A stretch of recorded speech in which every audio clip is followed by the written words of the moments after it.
Okay, I'm back with some more examples on creases. Take a look at this book.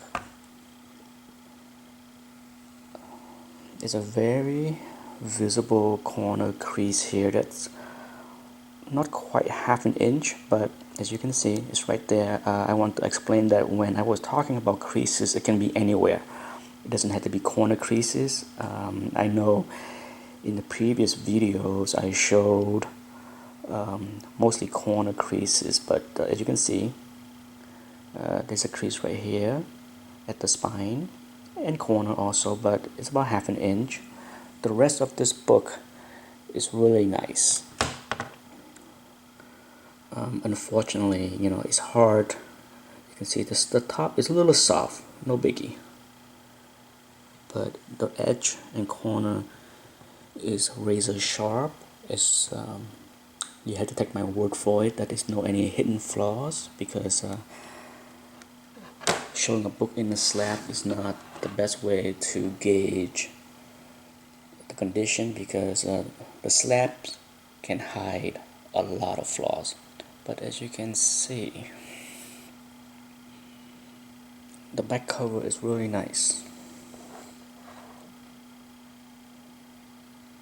Nothing glaring there. So now that you see that there is almost a half an inch corner crease there, what do you think the grade is? Okay, remember, based on what I said, 9.0 max. There you go. Let's move on to the next example. Here's a good example how sometimes using a cumulative crease is also useful using the scale I have. A lot of time you see books, for example, take a look at this book. Right there, it's about, I would say, at least half an inch or 3/4 inch corner crease. It's light, but it's there. The severity of the crease does play a little role in the final grades. If the crease right here was a complete white line, I'm sure it will be treated a little bit more harsher than something that is lightly brick color. Okay, so the severity of the crease does have a small role in the overall grade, especially on high grades where every little thing count. On low grade and mid grade books, it doesn't really matter. But for this example, as you can see, there is roughly, I would say, 3/8 of a crease there.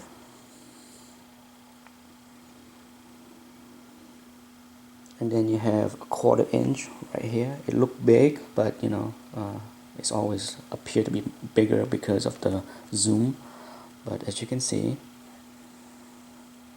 and then there, that's a crease, or almost a tear. Okay, right there. So overall, that's what you have. You have a small tear there, or a crease. I don't know. It's been so long. I submit this book long ago, so I don't really know. But I'm pretty sure that that is a small. You will almost consider that half-inch tear. And then a 1/4 inch there, and maybe half an inch total there. But as the rest of the book, as you can see, for this square bound, it's gorgeous.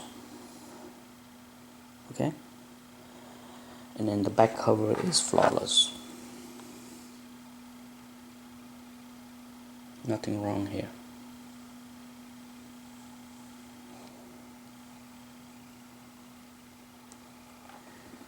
Now I want to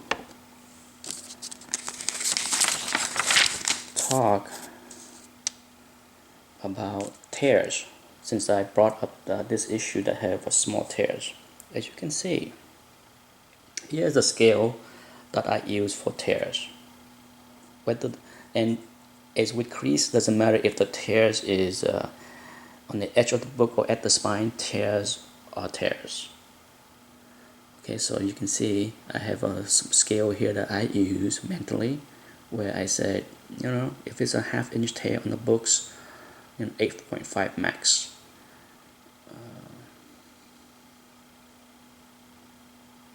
Okay, so for example, so now you go back to this slab right here. You have a tear that potentially is about ½ inch, and then you have a slight corner ding there, and then that ding on the top edge of the book. What do you think the grade of this slab is? Remember, if I didn't know better, I would say this book is an 8.0, because this is a tear. I take it to 8.5, and then I add the 2 little corner dings. I give it 8.0. But as you can see, CGC gave it an 8.5. So, as in many grading situations, it's never an exact science, but by knowing certain guideline, you can guess pretty close, or at least I can guess pretty close to what the grade will be. Okay, so that's a good example right there of what tear and small creases can do to a book. And if I had to guess, perhaps this right here is a crease instead of a tear, but it's hard to tell. Let's go one more example, and I will certainly go into more in-depth video when it comes down to tears as I round up some more examples. I don't have many examples of tears, so it's kind of hard to do a full video on tears, but eventually when I do have some really good examples, I will do one. But at least keep this scale in mind for your own use. Okay, here's a nice looking copy of X-Men 59. It's not that nice. Let me show you what the problem is. Okay, you see this crease right here, starting at the arm of the Sentinel. It runs all the way down. Okay, so you have a crease that is a good 1, 2, 3, 4 or 5 inches, okay, if not longer. Hard to tell within the slab, but I'm guessing at least 5 inches. On top of that, you have a 2-inch crease right here.